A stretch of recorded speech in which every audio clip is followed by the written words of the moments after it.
Salut à tous et bienvenue dans ce tout nouvel épisode de Hoop Culture. On est dimanche et on est ravis de vous retrouver comme chaque semaine pour disserter de basket, mais également élargir ça bien au-delà avec Théo. Salut Théo, comment ça va? Bah écoute, ça va très bien, Pierre-Armand. Les nuits sont un peu courtes avec les playoffs et je vous cache pas qu'on est en plein bouclage du prochain numéro de Rivers. Donc on a beaucoup à faire, mais en tout cas, je suis ravi de te retrouver comme tous les dimanches pour parler un petit peu de basket, bien sûr, mais sous un angle un peu différent. Alors on va prendre un thème de cette semaine. Comme vous savez, on enregistre un peu plus tôt dans la semaine. Que les récompenses ont été, ça y est, attribuées, les différents awards aux joueurs NBA. Et nous, forcément, bah, il y en a. Alors c'est vrai que cette semaine, on a été gâtés. Il y en a deux Français honorés de cette manière. C'est une première. Mais surtout, ce qui nous bien évidemment touché, c'est paf, notre copain Victor qui a été élu rookie de l'année. Et bah voilà, c'était une année suffisamment exceptionnelle pour ne pas en parler. Et, euh, et du coup, bah, ce qu'on souhaitait faire, bien sûr, c'était faire une petite thématique sur les rookies. Alors, sur les meilleurs, peut-être les pires, ce qui s'est passé pour les grandes superstars lors de leur rookie. Voilà. Et à tout seigneur, tout honneur, bon, on va parler de Victor, justement, Théo, et quelle place on donne à Victor dans l'histoire de la NBA finalement. Ouais, bah, cette saison de Victor, elle a été folle parce que la hype était complètement dingue. Depuis un peu plus de 2 ans maintenant, il était attendu au tournant. Donc chaque match, c'était un mini-événement. Et puis, tu sais, il y a eu cette espèce de... Comment dire ça n'a pas été une saison rectiligne du tout parce qu'en fait, bon, ses premiers matchs d'un point de vue individuel étaient bons. Mais dans le même temps, tu avais Chet Holmgren qui faisait une super saison rookie. Donc il y a même un moment où on s'est dit, bon, bah de toute façon, c'est mort pour Victor. OKC, ça marche mieux. Chet Holmgren a des stats semblables. Et en fait, pile à ce moment-là, il y a eu une espèce d'explosion, en fait, quelque part. En fait, c'est un petit peu comme si toutes les pièces du puzzle commençaient à s'assembler pour Victor. Il s'est mis à être de plus en plus performant au fur et à mesure que la saison avançait. Alors certes, le projet des Spurs, c'était pas celui d'Okessi voilà, qui vise clairement le titre ou au moins une place en finale cette année, mais ce qui était impressionnant, j'ai trouvé dans cette saison de Victor Wembanyama, c'était de voir que au moment où tu es censé taper dans le mur, le fameux rookie wall, bah lui en fait il a fait que progresser. C'est un petit peu comme s'il avait été downloadé toutes les informations sur la première partie de saison et sur la deuxième partie de saison qui devenait de meilleur, qui devenait de plus en plus efficace, de plus en plus juste dans ses choix. Et finalement, il a été élu à l'unanimité rookie de l'année sans même qu'il y ait la moindre discussion. Alors que même d'autres, il n'y a pas que nous, même des experts, enfin je me rappelle d'un podcast de JJ Redick qui disait c'est impossible, c'est plus possible pour Victor Wembanyama de faire son retard dans la course au trophée de rookie. Au bout du compte, il termine en étant indiscutable. Alors c'est une course, c'est vrai, où on l'avait mis dès le départ bien en avant, et c'était presque course gagnée avant de la démarrer. Il était face à Chelton Gren, justement. Moi, j'aimerais avoir ton avis sur ces faux rookies comme Chelton Gren, comme ça avait été le cas avec Zion, etc. Qu'est-ce que tu en penses, toi? Est-ce que finalement c'est un vrai rookie, ou le fait d'avoir pu bénéficier des installations NBA, des médecins NBA, des préparateurs NBA pendant un an, même si tu es blessé, est-ce que ça te donne quand même ce statut de rookie, ou est-ce que tu trouves que c'est un petit peu, du coup, il ne devrait pas être rookie?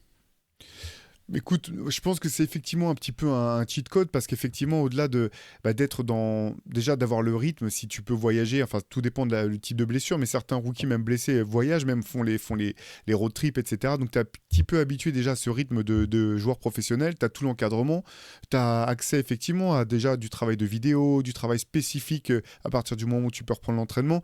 Donc c'est un peu plus, enfin, je pense que c'est une période qui fait une énorme différence. Et on le voit dans le cas de Chet Holmgren et la maturité dont il a fait preuve tout de suite. On se rappelle aussi de Blake Griffin, ça avait été la même. Ben Simmons, même chose. Et en même temps, tu n'as toujours pas joué. Donc je trouve ça assez légitime finalement qu'on leur conserve ce statut de rookie malgré tout. Tu pourrais dire, bon, bah, s'ils étaient repartis une saison de plus à l'université. Il serait aussi arrivé un petit peu plus aguerri. Donc moi, ça me choque pas finalement que ces joueurs conservent le statut de rookie, mais en même temps, je pense que c'est indéniable que cette année passée dans l'encadrement d'une franchise NBA, ça fait une très grosse différence. Dans le cas spécifique de Chet et de Victor Wembanyama, on peut noter aussi peut-être que le fait que Victor Wembanyama, comme d'autres rookies européens, finalement, c'est pas non plus des rookies américains lambda, parce que eux aussi sont déjà habitués à une vie de joueur professionnel, sont déjà habitués à être concentrés 100% uniquement là-dessus, sans avoir à se disperser sur d'autres choses. Donc je pense que c'est voilà, finalement c'est la différence, elle est peut-être plus marquée entre des rookies américains qu'entre un rookie américain qui aurait passé une année sur la touche en NBA et un rookie qui arrive de France ou d'Europe. Tu te rappelles de la première saison la saison rookie de Luka Doncic, c'était difficile, même si c'est un rookie en NBA, de le considérer comme un professionnel débutant. Il était déjà hyper aguerri, quoi. C'est ça, c'est une dénomination un petit peu particulière. Et même, si tu veux, comment dire, quand parce que l'université américaine, malgré ses défauts, etc., elle te prépare quand même aussi à une carrière professionnelle pour certains joueurs et pour certains programmes dans certaines facs. Elle te prépare déjà à une carrière professionnelle par la préparation physique, par les récupérations, par j'imagine, la gestion des médias, etc. Et même le fait d'arriver comme Victor de si loin, c'est quand même incroyable. Alors, lui aussi, pas forcément rookie, il était pro déjà avant, donc c'est un petit peu particulier cette dénomination de rookie quand on arrive comme ça ou de l'étranger ou avec une certaine carrière. C'est difficile d'imaginer Tony Kukoc rookie ou Manu Ginobili rookie pareil, tu vois, alors qu'ils avaient gagné l'Euroleague, ils étaient MVP à n'en plus finir avec un palmarès que déjà, s'ils s'étaient arrêtés là, ils auraient pu rentrer au Hall of Fame sans problème. Bah ouais, c'est clair. Ou pas dans le cas de Misic qui était à OKC avant d'être tradé à Charlotte, ou même Pablo Prigioni qui est arrivé la trentaine passée. Tu dis, bah, c'est pas un rookie, mais enfin, il fait le rookie challenge avec des mecs qui ont 19 points, 19 piges. C'est un petit peu, c'est un petit peu particulier, quoi. Mais t'as raison. Bon, ça fait partie du folklore américain. C'est comme ça. Rookie, bon, on va parler certainement du plus grand de tous les temps au niveau impact en tout cas. Enfin, alors il faut voir l'impact que ça signifie. Il y a des impacts sur le nombre de victoires, il y a des impacts sur l'équipe. Mais quand tu finis une saison de rookie à 37,6 points et 27 rebonds par match, il est, il est probable que tu puisses récupérer le trophée qui, quelques années plus tard, portera son nom. Mais voilà, une saison comme celle de Will Chamberlain n'a aucun sens, bien sûr. Donc le trophée porte son nom, voilà, mais je vois pas à quel moment aujourd'hui n'importe qui, tout Victor soit-il, etc., pourrait poser de telles stats. Alors, et en plus, je sais même pas si à l'époque on comptait vraiment toutes les stats qu'on peut compter aujourd'hui. Non, je crois qu'il n'y avait pas, notamment tout ce qui était interception, contre, ça y était pas, hein. C'est pour ça que quand on parle des plus grosses saisons en triple-double, c'est sûr que Will Chamberlain ou Bill Russell en ont eu aussi avec des contres, tu vois, des saisons comme ça. Euh, les stats de Will Chamberlain, de toute façon, quand tu regardes, tu vas sur Basketball Référence ou sur sa fiche Wikipédia, tu regardes ses stats des premières années, t'as l'impression que c'est un autre sport, quoi. Rien n'a de sens, Ouais, ouais. des saisons à 50 points. Qu'est-ce que tu veux faire? Le mec, il est rookie et il est candidat au MVP, ou MVP même la même saison, je sais plus. Alors, il est MVP, All-NBA et All-Star. Ouais. C'est ça, ouais, comme Wes Unseld, là, c'est les deux qui ont été rookie de l'année et MVP la même saison. Oui, c'est incroyable. Après, voilà, c'est des joueurs vraiment comme ça. Je pense que c'est qui changent une ère, en fait, qui marquent le passage d'une ère vers une autre, qui sont tellement en avance sur un aspect du jeu. Alors Wilt, là, c'était sur les aspects athlétiques, la taille, la vivacité, la fluidité, on n'avait jamais vu ça. C'est juste monstrueux. Mais c'est vrai que c'est intéressant les saisons historiques de rookies, parce qu'effectivement, tu peux regarder ceux qui ont eu un impact, ceux qui ont gagné tout de suite, comme Magic, on pourra en parler, qui est pas rookie de l'année, mais qui est champion NBA, MVP des finales, si je me trompe pas. Donc, Oui. tu dis, c'est un vrai truc de malade. Et puis, tu as ceux comme ça, comme, Et comme All-Star Wilt ou tout de comme. suite. Ouais, ouais. Ouais, voilà, et All-Star tout de suite. Ou les gars comme Wilt ou comment dire, comme Wembanyama, avec des stats individuelles juste folles, mais pas forcément de succès collectif tout de suite. Ouais, c'est impressionnant, mais on en revient là. Ce qui est dingue avec Victor Wembanyama, c'est quand même la maturité, parce que quand on repart dans les années 60, 70, même dans le cas de Wilt, c'est des gens qui. Ils arrivent en NBA, c'est déjà j'allais dire des adultes. Bien sûr que Victor Wembanyama est un adulte, mais ils sont restés plus longtemps à la fac. Il y a eu d'autres choses dans le cas de Elgin Baylor. Enfin, tu vois, Elgin Baylor qui partageait son temps entre sa saison rookie, et en même temps il devait faire son service militaire à côté. C'est d'autres types de vie, d'autres types de maturité. Là, Victor, t'as l'impression que c'est limite déjà un vétéran dans l'attitude et dans sa manière d'appréhender les choses. Ah oui, oui, enfin, je pense que Nike s'y trompe pas en sortant là, la semaine prochaine son fameux modèle avec son logo derrière. Je pense que il y aura ce qui est assez rare. Alors, c'est pas rare pour faire une petite aparté sneaker d'avoir des rookies, euh, on va dire performants qui ont leur modèle signature, hein. C'est arrivé plein de fois, ça arrivera encore.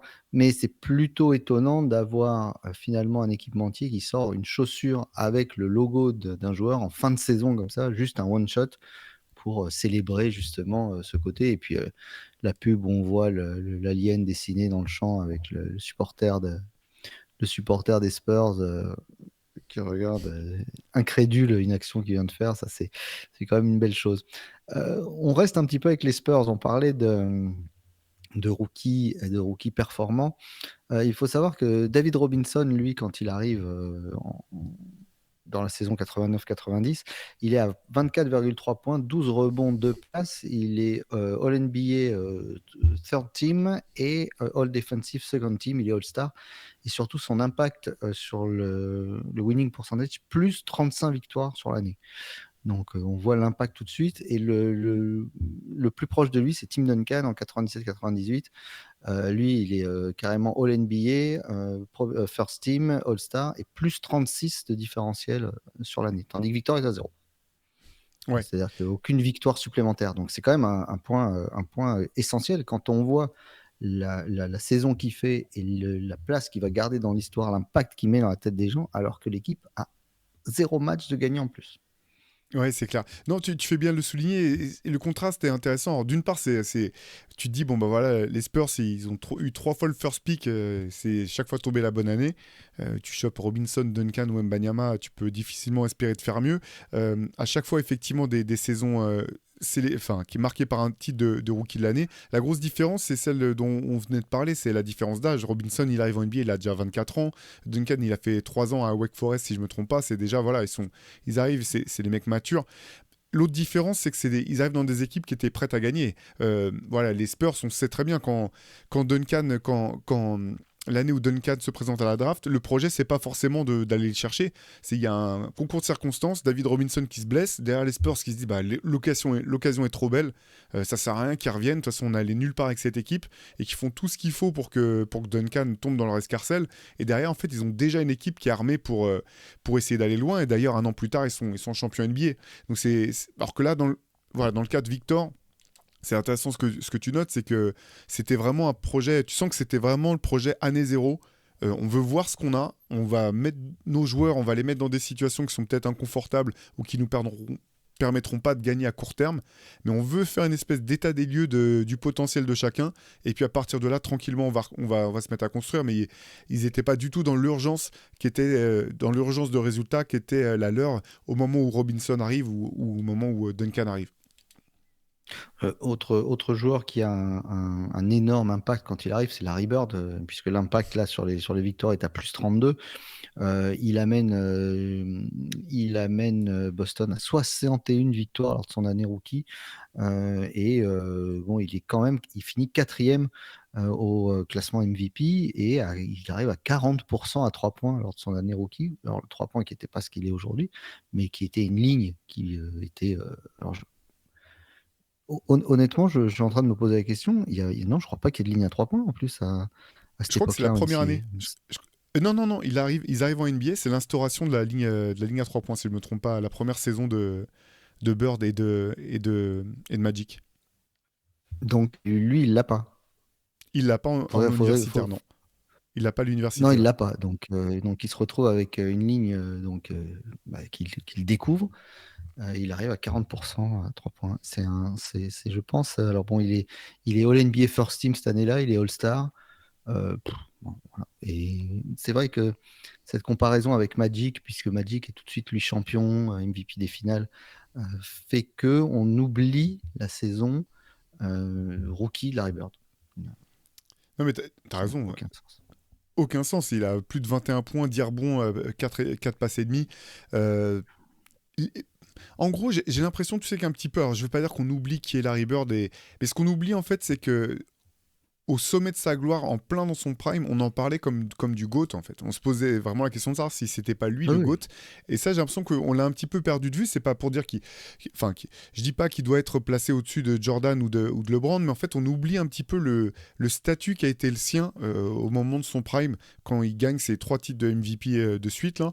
Euh, et ouais, sa saison rookie, elle est folle. Par contre, ce qui est intéressant, c'est vrai que dans son autobiographie, tu sens qu'il en a plus rien à foutre. Et là où il est dégoûté, c'est de voir que c'est Magic qui a chopé, qui a été champion en premier. Quoi. Il se dit, tiens, l'an dernier, il me bat en finale du championnat universitaire. Maintenant, c'est lui, il a gagné son titre en premier. Il faut vraiment que je me rattrape. Et tu sens que il a cette espèce de nécessité pour valider lui-même son talent et son niveau de pouvoir gagner un titre collectif. Il n'y a que ça qui l'obsède, clairement.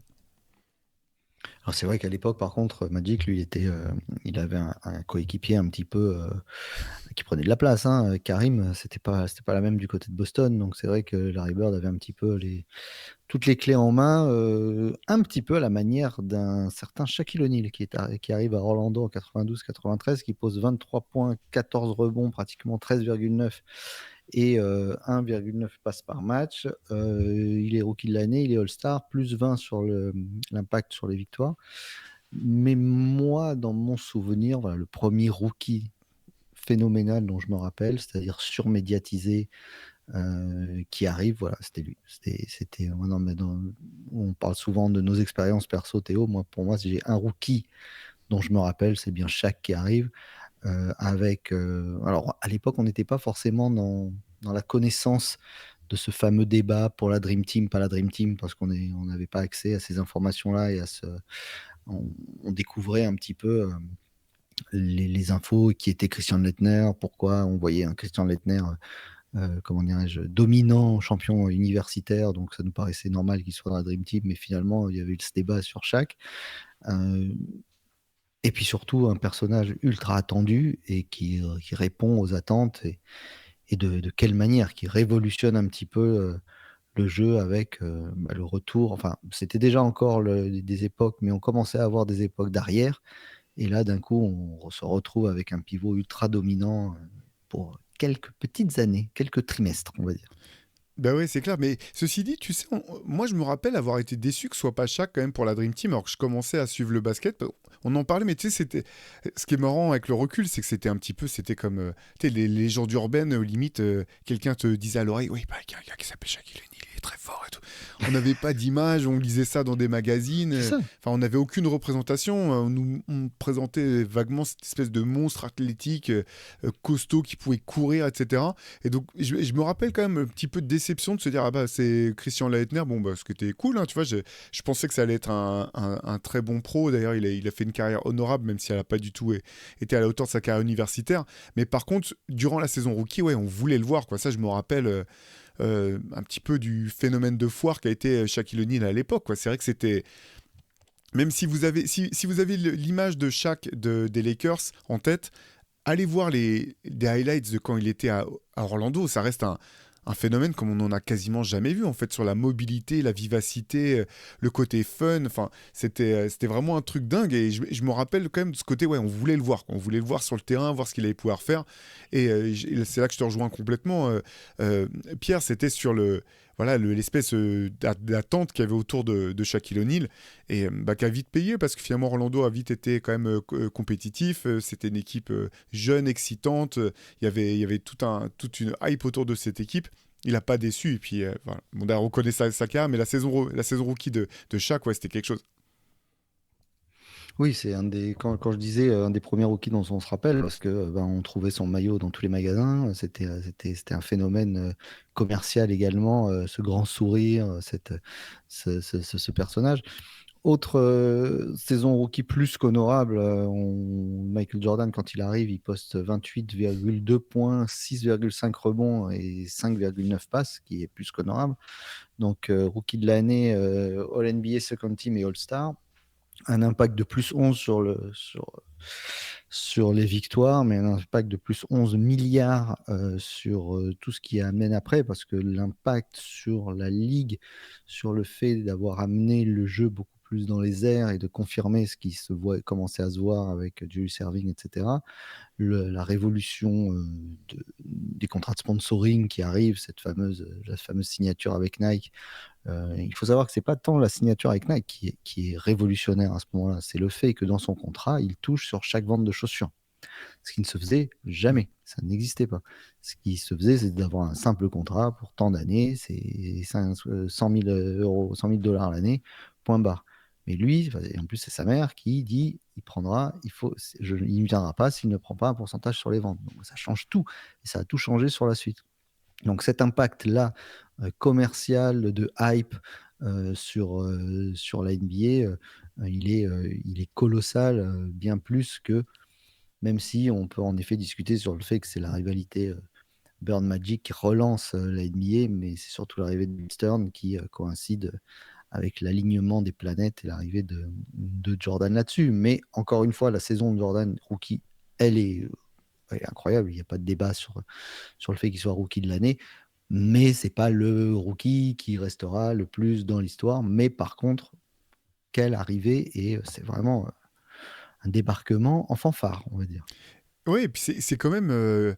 Personne l'attendait à ce niveau, en fait. Même Dean Smith, son entraîneur à la fac, l'avait confié, quoi. Il avait dit, bah, je pensais que ça serait un défenseur d'élite en NBA, mais jamais j'aurais imaginé que ça serait, qu'il aurait quand même un tel impact, un tel niveau, notamment en attaque. Et voilà, il était vu comme un athlète, comme un scoreur, effectivement, comme un très bon défenseur.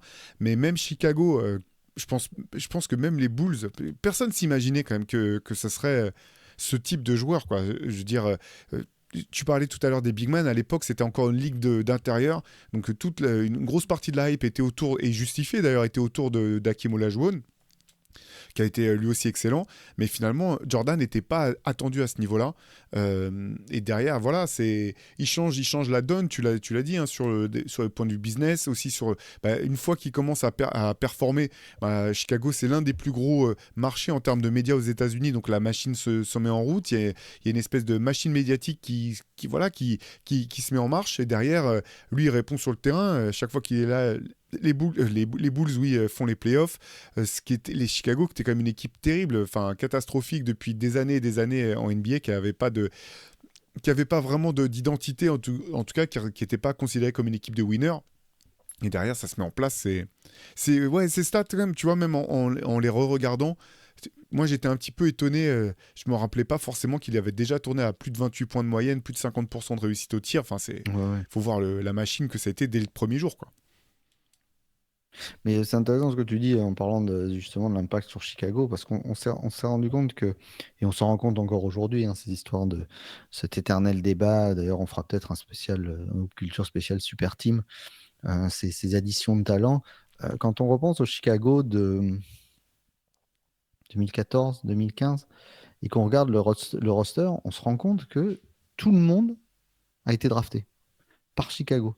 C'est-à-dire, à part Carlos Boozer, qui était, je crois, free agent et qui a récupéré, c'est Joakim Noah, c'est Derrick Rose, c'est Jimmy Butler, c'est Taj Gibson, c'est Liu Holding, c'est fou. Et finalement, comment ne pas construire une équipe comme ça? C'est tellement plus intelligent. Alors, il faut avoir les talents qu'il faut, évidemment, mais avoir des types qui te sont redevables éternellement de les avoir draftés. Et c'était curieux de voir une équipe de joueurs uniquement draftés par le club. Je ne sais pas si on a beaucoup revu ça ces derniers temps pour arriver à un niveau, alors pas de finaliste NBA, mais un vrai niveau de contender à l'époque. Ouais, non, mais t'as raison, c'est intéressant. C'est ce qu'on a retrouvé après du côté des Warriors, finalement, qui ont gagné un titre même sans avoir Kevin Durant. C'est ce qu'on retrouve du côté d'OKC. Je pense que c'est ce qui fait que cette équipe, elle est aussi kiffante à voir jouer. Ça joue, en fait. Clairement, il y a un attachement des fans autour de jeunes qu'ils ont vu être choisis, commencer à faire leurs premiers pas, progresser progressivement.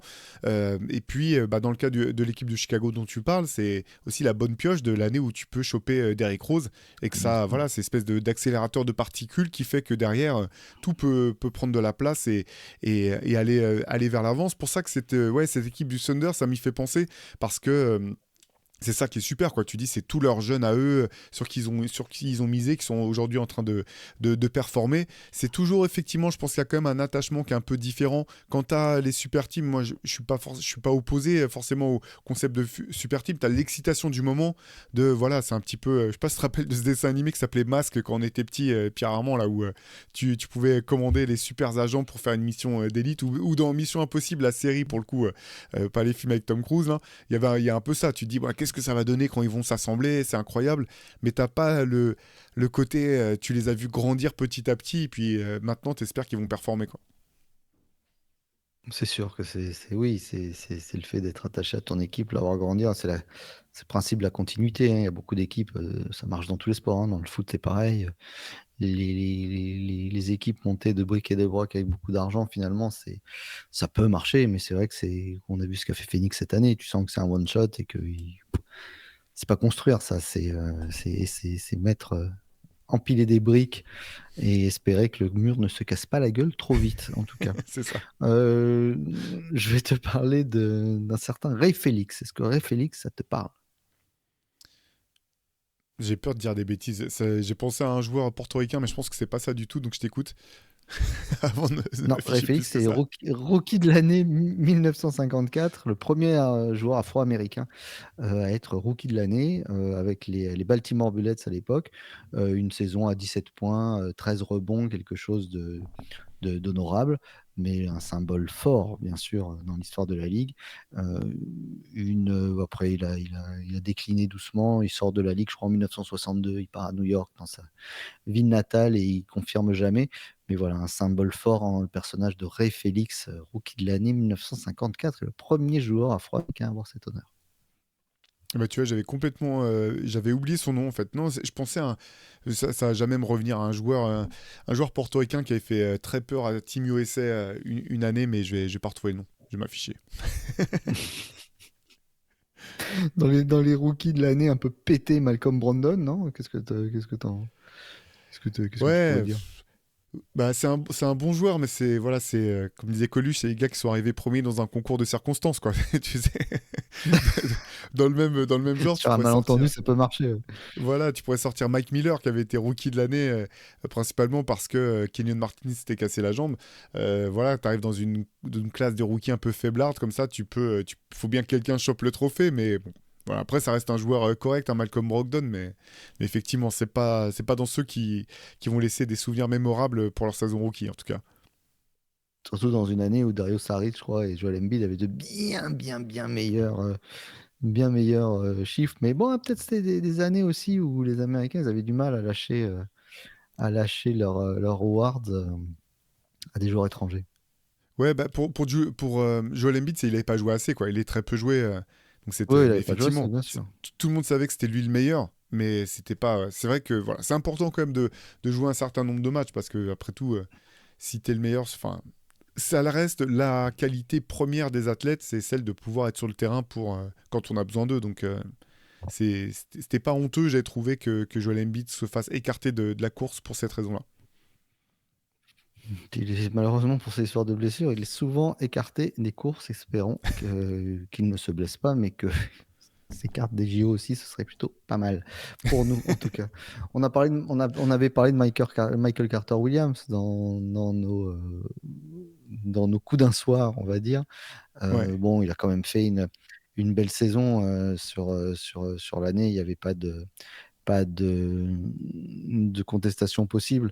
Mais bon, c'est quand même un des rookies qui s'est le plus vite éteint, en tout cas, de cette bande-là, sans être barré par des gros problèmes de blessures. Voilà. Donc, on était obligé de lui rendre hommage quand même parce que donc on est sur la saison 2000, je crois qu'il est drafté en 2013, non Michael Carter Williams, il me semble, drafté en c'est ça, 11e position par les c'est ça. Sixers en 2013. Ouais, voilà. Ouais, Voilà. exactement. Et il démarre à 22 points, 12 passes, 7 rebonds et 9 steals contre le hit de LeBron. Donc bon, c'était plutôt correct. C'est ça. Mais il y en a d'autres, Je sais tu pas sais, si c'est. je sais pas si je serais Ouais. capable de poster ces stats-là sur un entraînement de 2h10. Non, moi non plus. Même tout seul dans le gymnase, tu sais, c'est trop dur, trop dur. Mais ouais, les Michael Carter Williams, il y a aussi, moi, il y en a deux autres en fait qui sont vraiment dans la même catégorie. Je trouve c'est Tyreek Evans et Keith Van Horn. C'est ces joueurs qui ont tout donné dans leur saison rookie. Tyreek Evans, voilà, il avait sorti une saison à il est rookie de l'année, la même année où Stephen Curry est rookie. Il termine à plus de 20 points, plus de 5 rebonds, plus de 5 passes. Je crois que c'était la première fois depuis Jordan et LeBron qu'un rookie avait des stats comme ça. Et derrière, quand tu regardes sur sa carrière, c'était sa meilleure saison. Keith Van Horn, c'est pareil. Voilà, c'est des gars qui n'ont pas confirmé plutôt leur performance par la suite, qui ont vendu beaucoup de rêves, qui ont permis de choper des contrats plutôt sympas. Mais voilà, ils nous ont tout donné tout de suite. Et puis après, ils sont un peu disparus, quoi. Un petit peu comme un joueur que j'aimais bien parce que dans les. Il était, il était un petit peu un visage de la ligue au début des années 90. C'était The Rifleman, Chuck Person. Est-ce que tu te rappelles de Chuck Person, joueur des Pacers, puis qui est passé par les Wolves, il me semble. Et les Hornets, c'est un peu. Il a joué aux Spurs, je crois aussi un petit peu, Chuck Person. Ouais. Mais, mais un personnage haut en couleur, grande gueule et gros chambreur. Et puis shooter à 3 points de bonne facture. Chuck Person, un shooter un petit peu le grand-père de J.R. Smith, on va dire. C'est ça. Avec moins de dossiers, j'espère, et moins de campagnes où il est torse nu dans la moitié de l'année pour fêter le titre de l'année précédente. Bah ouais, gros shooter. Il y avait notamment une anecdote assez folle qui implique lui et Larry Bird où ils s'affrontent le jour de Noël, je crois. Et avant le match, Larry Bird lui dit ouais, je te le donnerai tout à l'heure, mais j'ai un cadeau de Noël pour toi. Et puis à un moment, il lui met un gros tir à 3 points sur la tête et il dit ouais, joyeux Noël, joyeux Noël, connard. Et il repart en défense. Magnifique anecdote de Larry Bird. J'aime beaucoup le. J'ai un cadeau, mais je te le donnerai tout à l'heure. C'est bon ça.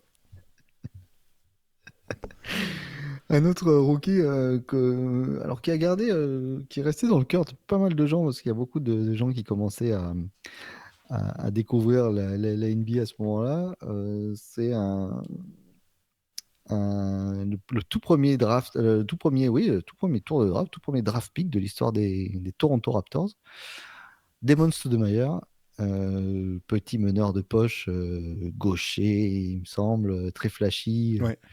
avec ce tout nouveau maillot, très populaire à l'époque. Quel souvenir tu gardes de Damon Stoudemire? Ouais, Mighty Mouse, bah, moi, les meilleurs souvenirs que je garde de lui, c'est sa période Blazers. Parce que moi, vraiment, j'aimais bien cette équipe des Jail Blazers avant qu'elle s'autodétruise toute seule. Je trouvais elle était super. Enfin, il y avait plein de talent. Super joueur. C'est intéressant que tu parles de lui parce qu'effectivement, on a oublié le joueur qu'il a été.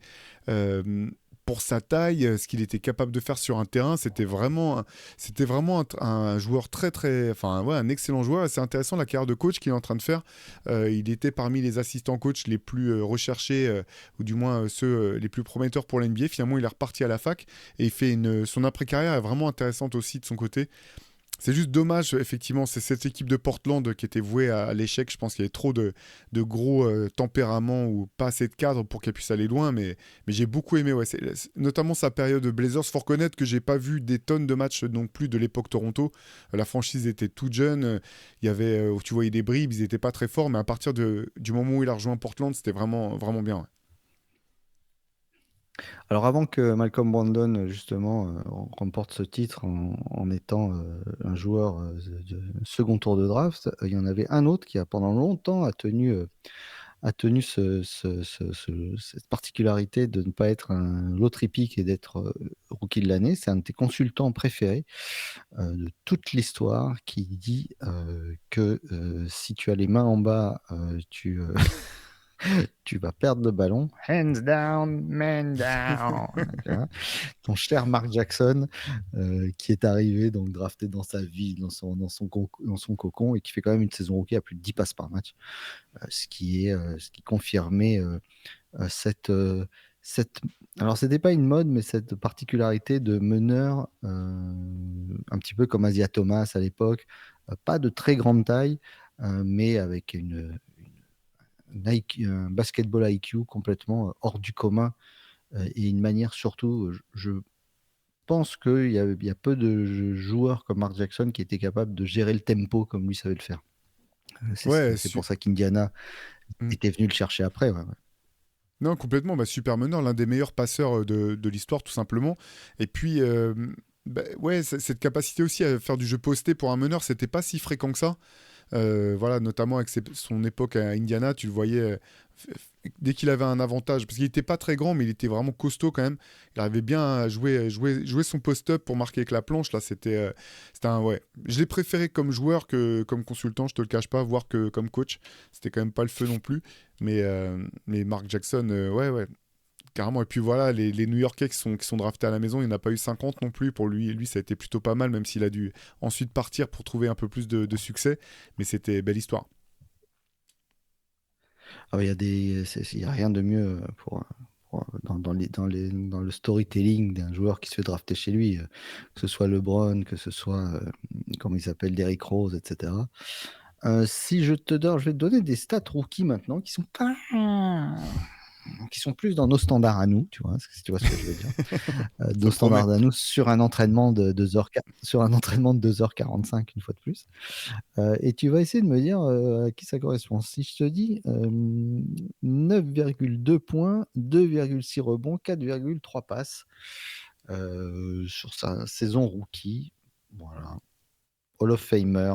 Tous ceux dont je vais te parler là sont des pures légendes. Hall of Famer, relais de la flamme olympique en France cette semaine. Propriétaire de l'Asvel, Ah bah, 5 titres.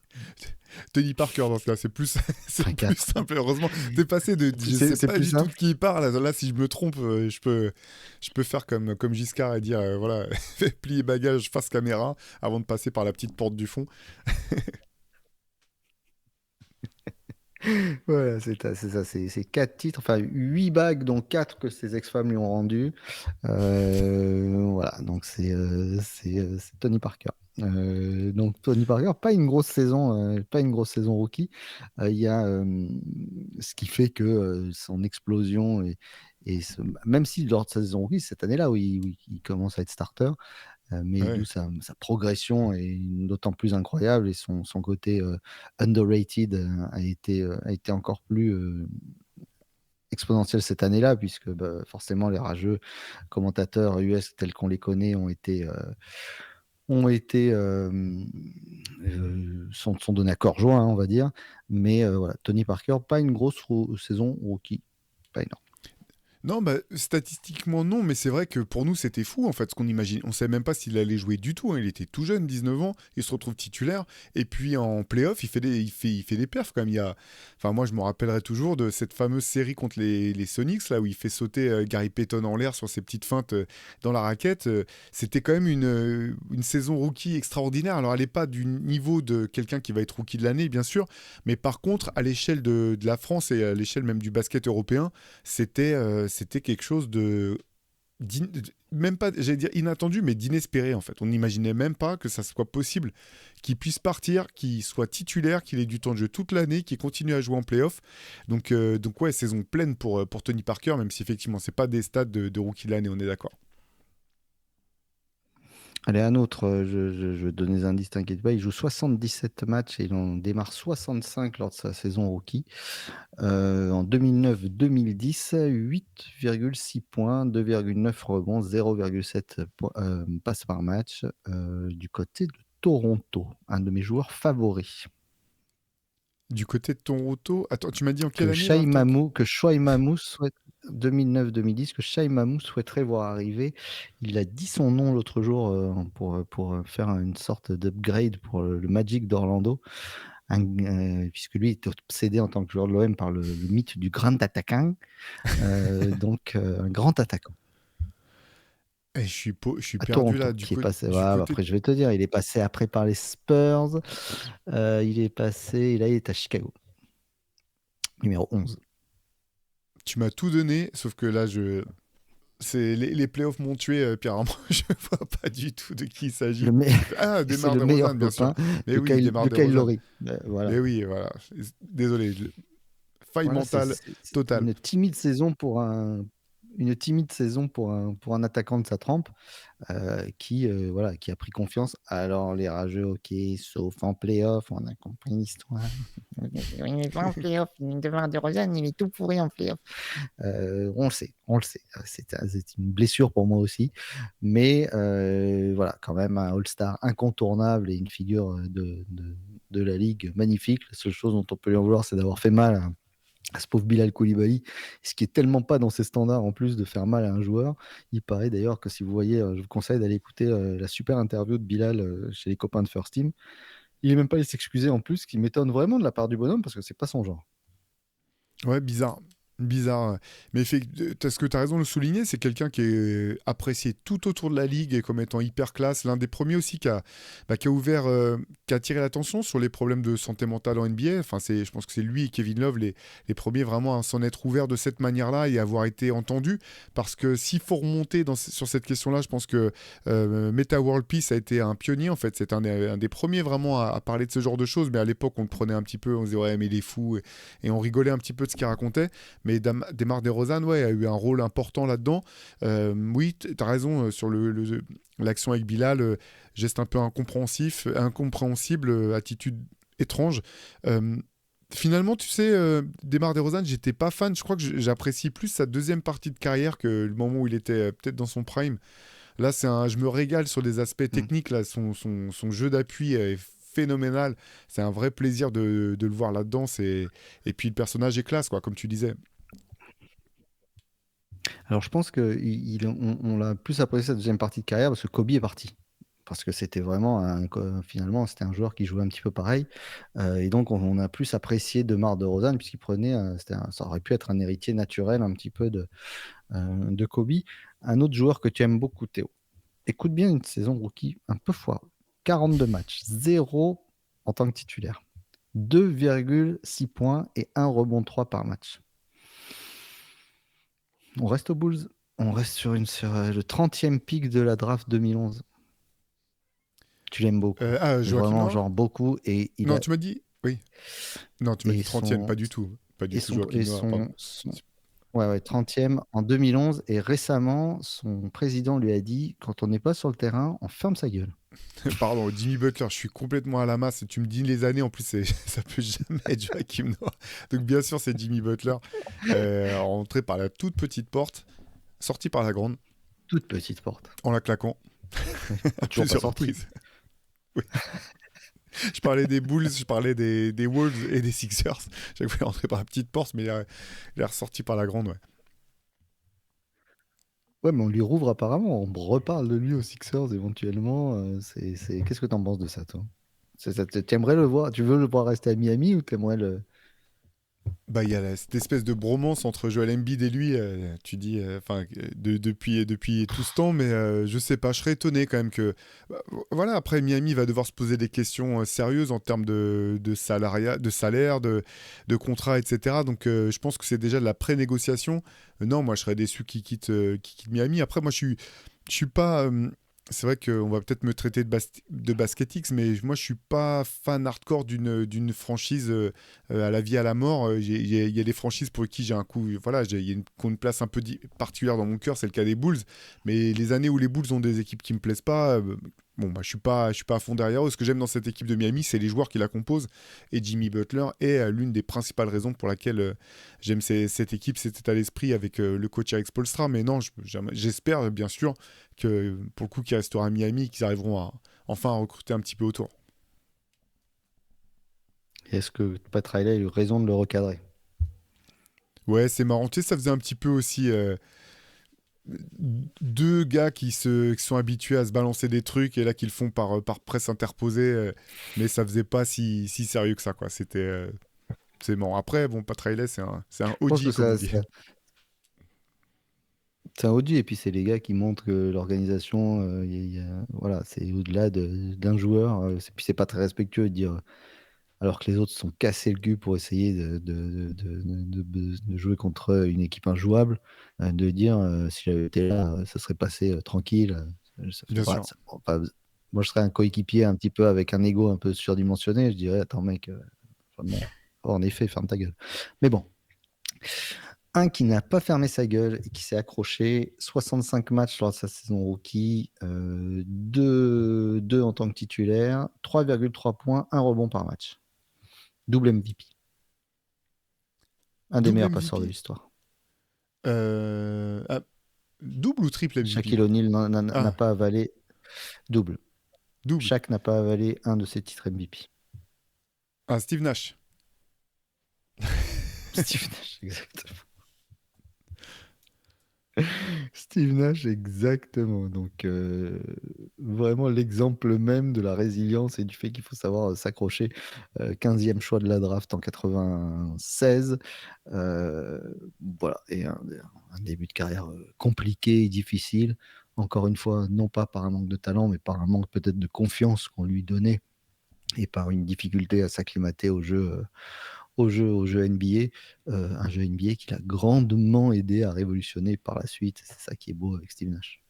Ouais, c'est clair. Et puis il faut dire qu'il était coincé quand même derrière Jason Kidd et Kevin Johnson aux Suns. Donc il a toujours dit quoi. Il a énormément appris, mais plus à l'entraînement qu'en match, parce que derrière deux joueurs monstrueux, enfin Oui, Kevin c'est Johnson, ça. on n'en a pas encore parlé dans le Hoop Culture, mais là aussi, les mecs qui ont eu un prime incroyable, mais qui a été très court, il en fait partie. On a oublié le joueur athlétique insaisissable qu'il a été. C'était alors, c'est pas le même volume, mais il y avait un petit peu du Derrick Rose, avant Derrick Rose, dans Kevin Johnson, sur le côté Oui, explosif, c'était un petit peu ça, quoi. oui, oui, c'était ça. Beaucoup. Alors, tout aussi rapide, peut-être pas un aussi bon joueur de transition en tout cas, mais un joueur ouais, que- qui a du jus, comme on dit, qui sait bien faire. Allez, sur une autre légende, 79 matchs, dont 0 pour démarrer. J'ai arrêté sa biographie parce qu'elle est trop, trop pleine de rage et de ressenti, mais 7,9 points, 3,8 rebonds par match. La moitié, celui sans lequel l'univers marcherait peut-être un petit peu moins bien. Scottie Pippen, finalement. Ouais, là, je l'ai vu quand tu m'as dit livre dont j'ai arrêté de lire sa biographie parce qu'elle est trop pleine de rage. J'ai compris l'indice. Ouais, ouais, pas le plus grand fan de Doc Collins, mais ouais, des saisons comme ça. Il y en a plusieurs sur ces joueurs qui sont devenus des superstars. Kawhi Leonard, par exemple, était à 7,9 points sur 64 matchs. Bon, voilà, c'était prendre le temps. Et finalement, est-ce que c'est pas ça, être un rookie, c'est prendre le temps de se développer et d'arriver à avancer le plus possible. Toi, tu as peut-être d'autres rookies dont tu souhaitais parler, qu'ils soient glorieux, pétés ou inattendus. Ouais, bah, en fait, j'en ai trois. Le premier, c'est Blake Griffin, quand même, parce que en fait, pour moi, c'était le premier joueur viral quelque part où vraiment c'était tellement dingue les dunks qu'il mettait, les posters que on- tu guettais ses highlights de match en match. Et voilà, bon, il a fait une très belle carrière individuelle. Il n'y a jamais eu de titre, mais le Blake Griffin du début, tu sais, il y avait l'insouciance. C'était un mec qui était marrant. Il faisait des sketchs avec Will Ferrell. Il était, ouais, des qualités athlétiques qu'on avait juste jamais vues. Enfin, c'était dingue. Et sa saison rookie, elle était électrisante. Enfin, j'ai trouvé, en tout cas, comme tu le disais, c'est vrai que c'est un peu un cheat code. Il avait passé une année avant de jouer, lui aussi. Mais énorme première saison. Oui, voilà, il a contribué à faire que les Clippers soient une franchise respectée et respectable. Et son impact a été énorme sur la ligue, même s'il n'a pas été si long que ça, même si ça s'est soldé par beaucoup de déceptions en playoff avec Chris Paul, Doc Rivers et compagnie. Le début de carrière de Blake Griffin, c'était vraiment un truc à part. Je sais pas, toi. Alors, je sais que c'est un joueur qui a été clivant, hein, qui a été jusqu'au bout. Je sais pas trop, toi, comment tu le percevais. Sans problème, ce qui me fait drôle, c'est barré par Chris Paul, Doc Rivers et le et compagnie. Tu peux enlever le et compagnie. Déjà, quand tu as Chris Paul et Doc Rivers, normalement, c'est 2 plus 4 au Uno, tu vois. Normalement, tu n'as pas le droit de les mettre les uns derrière les autres. Là, tu les as les deux, c'est difficile. Mais non, non, moi, j'ai aucun problème avec Blake Griffin. En plus, c'était un des, je crois, premiers rares athlètes signés sous licence Jordan à un moment donné. Euh, et c'était donc un personnage sur lequel la marque avait beaucoup, beaucoup misé aussi, ce côté aérien, Ce côté, bon, c'est pas un joueur dominant, je trouvais qu'il était un petit peu limité quand même sur pas mal de choses, mais un joueur enthousiasmant, mais drôle, vraiment très très drôle en effet. Un bonheur pour les Jimmy Kimmel, Jimmy Fallon et tous ces talk shows à chaque fois qu'il venait, c'était vraiment marrant. Donc je pense, et ça m'étonnerait pas du tout, mais vraiment pas du tout, de le voir faire du stand-up ou un truc comme ça, parce qu'il est vraiment, vraiment, vraiment drôle, même en interview. Voilà, je trouve un personnage très attachant. J'ai pas envie de rentrer dans le débat futur Hall of Famer, parce que pour moi, non, je trouve pas vraiment. Ça serait ouvrir la porte à beaucoup d'autres qui. Et voilà, je trouve pas que il ait une carrière de Hall of Famer, mais voilà. Et je pense excellent coéquipier. Il a tourné dans beaucoup d'équipes sans jamais faire de grandes vagues. Bon, il a pas beaucoup joué par la fin, mais voilà. Respect à Blake Ouais. Griffin. Et qui a surtout remis rendu les Clippers un peu cool, quoi. Parce qu'à l'époque, c'était vraiment la risée. Il a rendu le maillot des Clippers de nouveau cool. Non, t'as raison, parce qu'ils avaient eu cet intermède avec Elton Brand, Lamar Odom, Quentin Richardson, etc., où c'était Darius Miles, où ils étaient enthousiasmants, mais ça a duré très peu de temps. Finalement, ils gagnaient quand même pas. Le vrai moment où ils se mettent à gagner, t'as raison, c'est avec Blake Griffin et puis, comme on l'a dit, Lob City et compagnie. C'est vraiment cette génération-là qui a fait des Clippers une équipe respectable. Et l'autre saison rookie, moi, que j'ai beaucoup aimé, et je trouve que parfois, enfin, ouais, l'autre saison rookie que j'ai beaucoup aimé, c'est celle de Grant Hill et Jason Kidd, qui sont tous les deux, qui sont co-rookies de l'année. Et, euh, et en fait, je trouve que c'est, surtout pour ce trophée-là, je trouve que, voilà, parfois, j'aimerais bien qu'on puisse réintroduire un petit peu cette possibilité, parce que ça permet de récompenser des profils différents. Tu vois, même si cette année, je pense qu'il n'y a pas photo. Victor Wembanyama est le rookie de l'année sans conteste. Ce qu'a fait Chet Holmgren, c'est vraiment, vraiment très solide. Alors, je dis pas qu'il aurait mérité d'être co-rookie de l'année forcément, mais j'aimais bien cette dynamique. Et là aussi, Grant Hill, Jason Kidd, en termes de joueurs qui étaient attendus et qui ont performé au-delà des espérances, c'était juste dingue, quoi. Moi, Grant Hill, ça reste l'un des joueurs que j'ai préféré, du moins avant qu'il se blesse à la cheville. Là aussi, c'est un mec, on a oublié hein, les campagnes de pub autour de lui, ou même, non, je crois que c'était dans un slam, la revue Slam, qui était toute jeune à l'époque, qu'il avait mis en couverture avec marqué Just like MJ, only better. Et donc, genre, comme Jordan, mais en mieux. Et c'était pas juste pour la punchline, dans le sens où c'était les attentes qu'il y avait autour de lui. Bien sûr. Et de l'autre côté, bah, Jason Kidd à Dallas, même si malheureusement son premier Big Three, ça s'est pas bien passé avec Mashburn et Jim Jackson. Mais voilà, lui aussi, c'était un joueur qui a révolutionné un petit peu les choses à sa manière, avec un jeu haut en couleur, champion, enfin, balle en main insaisissable, hyper rapide, un sens de la passe complètement dingue.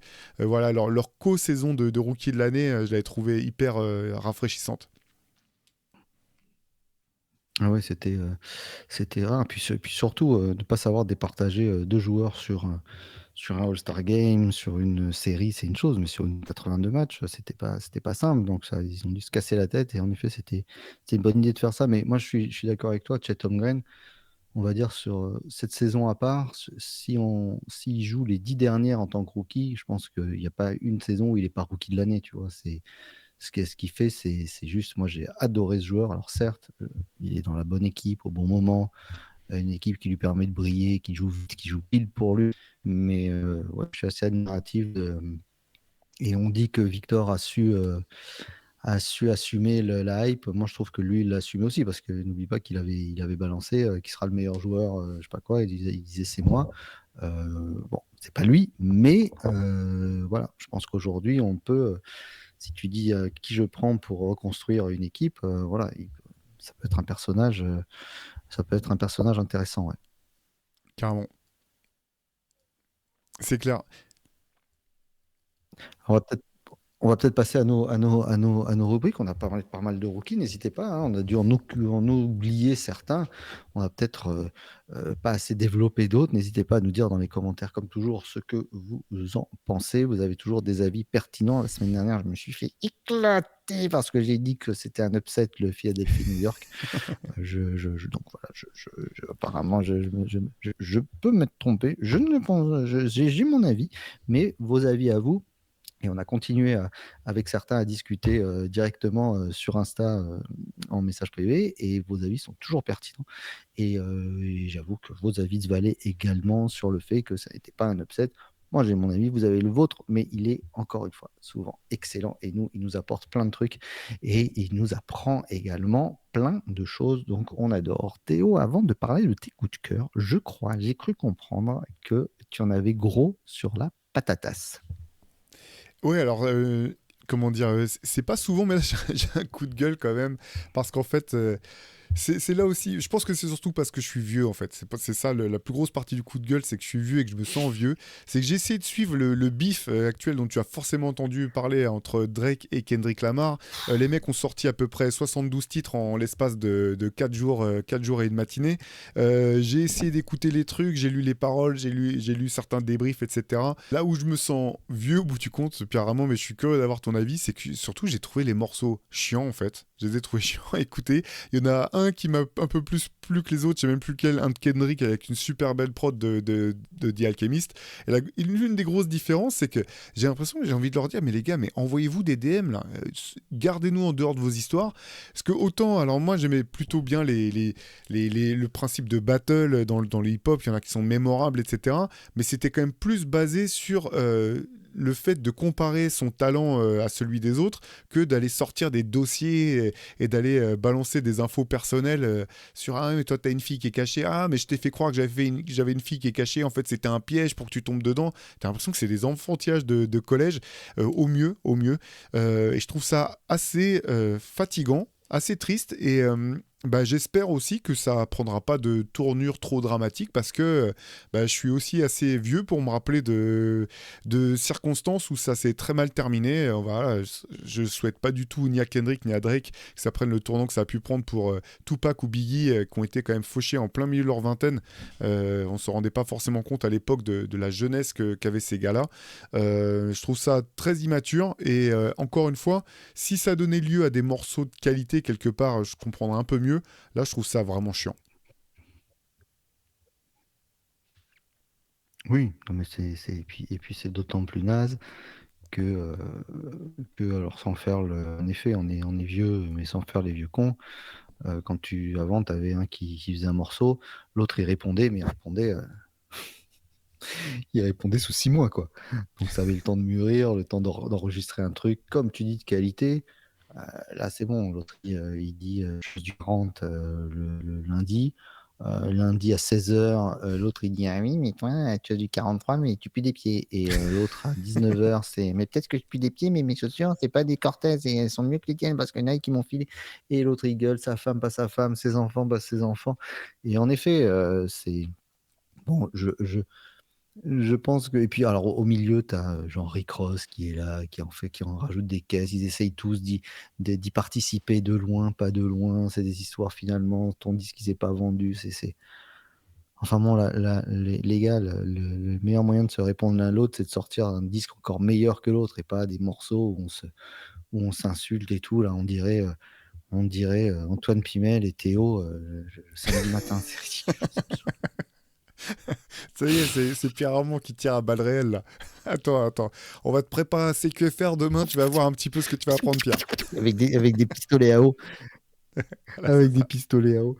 Non, mais ce que je veux, non, non, mais ce que je veux dire par là, c'est que voilà, et tu l'as dit, ce truc, c'est que c'est pas de grande qualité. Voilà. Et moi, j'ai pas envie tous les matins d'avoir, aïe, genre, c'est juste sur ton téléphone, t'as un truc genre, ting, vous avez un nouveau message. Drake a répondu. Alors, tu dis, il faut lire ça de trucs, bon, des trucs, oh là là là là, puis en plus on s'en fout, j'ai pas envie de savoir ça. La musique derrière, elle est pétée. Bon, c'est. Et t'avais vu le même là, je te l'avais envoyé, je crois que là, en disant que si c'était D'Angelo Russell qui avait tiré sur Tupac, il serait toujours vivant. Oui, très très bon. Ça m'avait fait. Voilà. Non, mais voilà, je suis d'accord avec toi. Je partage ce coup de gueule qui, en effet, ça fait très cours d'école. Et en fait, tu te rends compte que ces gars-là, ils sont dans leur monde. Tout le monde sait que Drake, en plus, c'est ni le plus grand rappeur et on sait que c'est pas lui qui fait ses morceaux. Donc, c'est assez marrant de voir comme ils se foutent de sa gueule. Tu vois pareil, des gifs où tu vois 15 mecs qui partent en courant en disant les ghostwriters de Drake qui viennent d'entendre le nouveau truc de Kendrick. Voilà. Par contre, ça permet à Internet ça permet à Internet de donner de marcher à plein régime sur toutes ces conneries et c'est eux qui régalent. Donc les gars, continuez à nous faire marrer avec des gifs, des mèmes et tout parce que c'est vous les grands gagnants de ce bif. C'est pas les deux là. Les deux sont. Et puis j'imagine sur scène ça va être encore pire. Et en effet, ça peut mal finir. Bon, j'y crois pas trop parce que c'est quand même des. Mais ça peut, oui, ça peut mal finir. Ouais. Mais ça finirait pas mal entre eux dans leur clan, mais deux fans illuminés, deux gars Exactement. qui sont complètement chauds patates, qui se sont chauffés toute la journée sur les réseaux et voilà, c'est ça. Le problème, il peut venir de là. Ouais, c'est clair. Donc bon, de toute façon, je pense que ça va bientôt se terminer parce que surtout, enfin dans le cas des deux, c'est des méga stars qui gagnent pas leur argent que dans la musique et qui ont des campagnes de pub chez comment dire, des annonceurs ou des équipementiers qui vont leur dire non mais c'est gentil vos bêtises, mais voilà, si vous voulez continuer à gagner de l'argent, il va falloir arrêter de dire Bien tout et sûr, n'importe quoi. Donc je pense que ça va vite se terminer et ça sera bien bien sûr. pour tout le monde. Oui, puis après, c'est monté en épingle par les réseaux, par les médias, mais si les médias spécialisés ne parlaient pas, ça serait fini depuis bien longtemps. Hein. C'est parce que ça fait vendre du truc, ça fait vendre du buzz et que ça fait marrer tout le monde. Moi, je suis d'accord avec toi, ça me fait pas marrer. Non, tout pourri. On enchaîne sur la suite, Pierre? Ouais, moi, alors, on va parler de nos coups de cœur. Moi, j'en ai deux, voire trois même cette semaine. Alors, il y en a un, ça concerne le basket féminin de nouveau, puisqu'après Caitlin Clark, chez Nike, Angel Reese chez Reebok qui vient d'annoncer son modèle signature. Il y a carrément qui va être Candace Parker qui va être directrice d'opération pour le basket féminin chez Adidas. Donc Adidas, on attendait leur move à ce niveau-là, ils l'ont fait, gros move, bravo. Ça permettra de continuer à avoir l'incroyable et toujours pertinente Candace Parker, si elle est aussi pertinente en design et que sur ses analyses. On attend de voir ça avec grande impatience. Euh, Autre coup de cœur musical, et après j'en ai un visuel. Musical, Théo, c'est le nouvel album de Slum Village. Ça fait des années, plus de 10 ans que Slum Village n'avait rien sorti. Et là, le groupe qui est formé de T3, un des membres originels du groupe, puisque les deux autres sont malheureusement décédés, et Young RG, qui sortent un album qui s'appelle Fun, F-U-N, qui signifie fuck you et le N-word derrière, donc on n'a pas le droit de le dire en vrai, mais voilà, avec des collaborations de Robert Glasper, de Corday, de Larry June et tout ce qui va avec. C'est sorti le 3 mai dernier. C'est un super disque, il y a 12 titres, c'est funky à souhait, il y a des relents un petit peu disco, c'est jazz, c'est vachement bon, c'est vachement bien rappé. Ça me fait penser un petit peu dans l'énergie à un groupe qui s'appelait Semi Hendrix, qui était un groupe avec Raskas et le producteur de Plant Life, dont j'ai évidemment oublié le nom qu'on avait interviewé dans In Time, mais je vais te retrouver le nom. Mais voilà, je vous conseille d'aller écouter le dernier album de Slum Village, euh, FUN, super disque. Et coup de cœur visuel, on parlait de beef entre Drake et Kendrick Lamar et du niveau de la vanne. Si vous voulez voir vraiment 3 heures de vanne d'un niveau autour d'un mec qui s'assoit là et il s'en prend plein la gueule pendant 3 heures. Vous allez sur Netflix et vous regardez The Greatest Roast of All Time et vous voyez Tom Brady assis, c'est lui qui produit l'émission, hein, avec Kevin Hart et toute une bande de stand-uppers américains et en plus ses anciens coéquipiers, Gronkowski, Bill Belichick, tous les anciens Patriots, etc. Mais le niveau de la vanne, mais il y a des outrances en plus. Mais je comprends. Enfin, les Ricains, c'est un mystère de voir qu'ils sont capables de faire des trucs du Moyen-Âge et de se vanner à ce point-là. Mais c'est à mourir de rire. Respect à Tom Brady, bon, même si c'est lui qui paye l'émission, d'être assis là, de s'en prendre plein la gueule. Il lui balance des vannes sur sa femme, sur ses ex, sur le fait qu'il est gay, pas gay, et puis les gars, les stand-uppers se vannent entre Kevin Hart, il en prend plein la gueule, mais des vannes du genre Kevin Hart, t'es tellement petit que avec tes petits bras, t'aurais même pas pu ramasser du coton, mais des trucs comme ça, tu vois, des vannes, D'accord. mais d'une violence. Mais c'est des trucs comme ça, tu te dis, à chaque fois, tu fais. Et plus ça va, plus c'est dans. Et voilà, c'est vraiment la manière dont c'est amené, voilà, c'est stand-uppers qui, aux États-Unis, il y a des stand-uppers blancs et afro-américains, et entre eux, ils ont l'habitude de se vanner sur la race, etc., beaucoup plus facilement que ce qu'on fait encore chez nous, puisque le phénomène du stand-up, nous, il est assez récent. Et là-bas, il est à un niveau. Quand tu regardes, tu nous en parlais de stand-up la semaine dernière, Théo, mais quand tu regardes des Bill Burr, etc., il y a un niveau de vanne et d'outrance qui est pas qu'on nous on peut pas atteindre, en tout cas on n'est pas prêt pour ça. Mais regardez donc The Greatest Roast of All Time. Alors malheureusement, c'est pas traduit en français, mais vous pouvez mettre le sous-titre en anglais. Et bon, il faut s'y connaître un petit peu en foot US parce qu'il y a beaucoup de vannes là-dessus. Donc, je vous conseille de regarder, je vous en avais parlé, de regarder la série Dynasty sur Apple TV, sur les New Orleans Patriots Ouais. et Tom Brady. Euh, Ça vous donne quelques clés. Mais voilà, si vous le sous-titrez en anglais, vous pouvez le comprendre parce que ça va quand même vite. Il y a beaucoup d'argot, etc. Mais si vous le lisez, voilà. Et c'est vraiment du niveau plus, quoi. Bravo, hein. Bravo à Tom Brady l'avoir accepté, à Kevin Hart de tenir ça. Il faut voir comment. Il y a Jeff Ross qui est dedans, qui est mais une ordure de première, mais Ah bah, tellement marrant. Voilà. c'est le Bravo. Roastmaster, lui, de toute Donc, façon. allez regarder ça. Et, Mais un et niveau et un point, mais que c'est sans fin, quoi.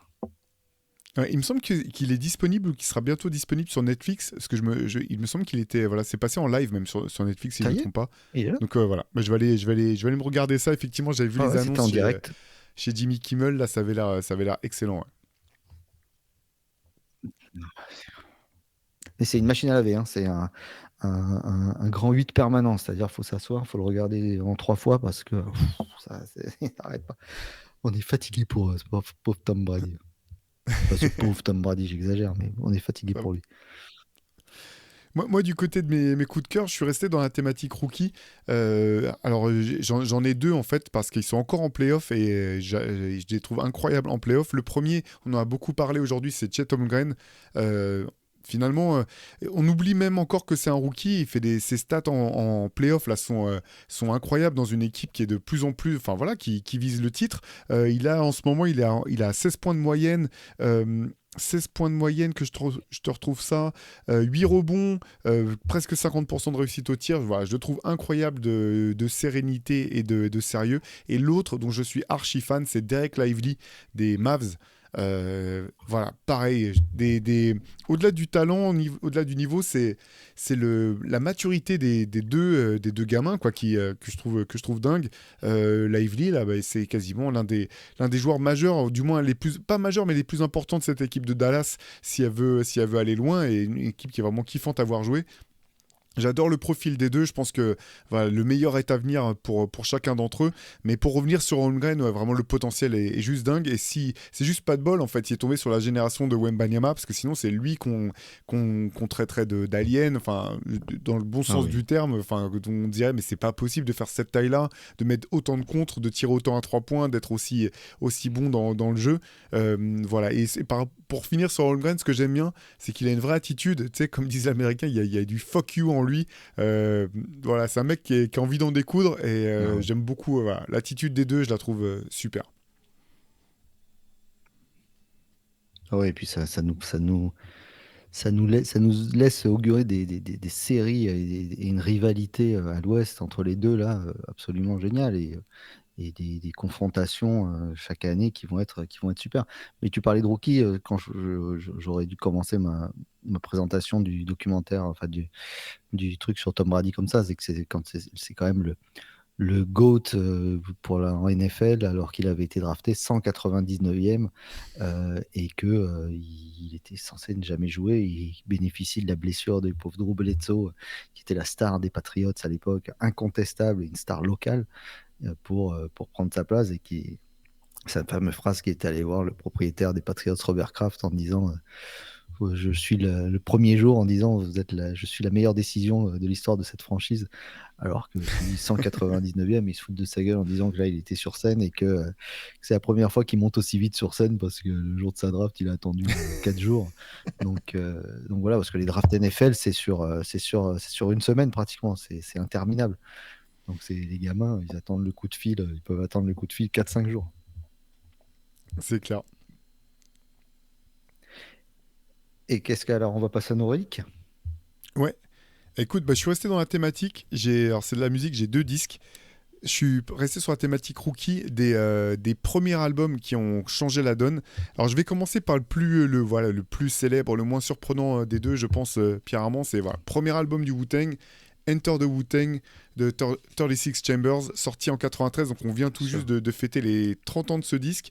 Et pour remettre dans le contexte, parce que maintenant, voilà, c'est un disque qui fait partie du folklore, c'est comme tous les classiques finalement, c'est des disques qui sont devenus consensuels, mais au moment où c'est sorti, on se disait, mais c'est quoi ce truc en fait? Moi, je me rappelle me dire, mais comment sont faits les prods? Ils sont combien à rapper? On comprend pas qui est qui, etc. Ils sont tous masqués là, comme au début. Et celui qui a tenu le truc le plus longtemps, c'est Ghostface. On voyait pas son visage.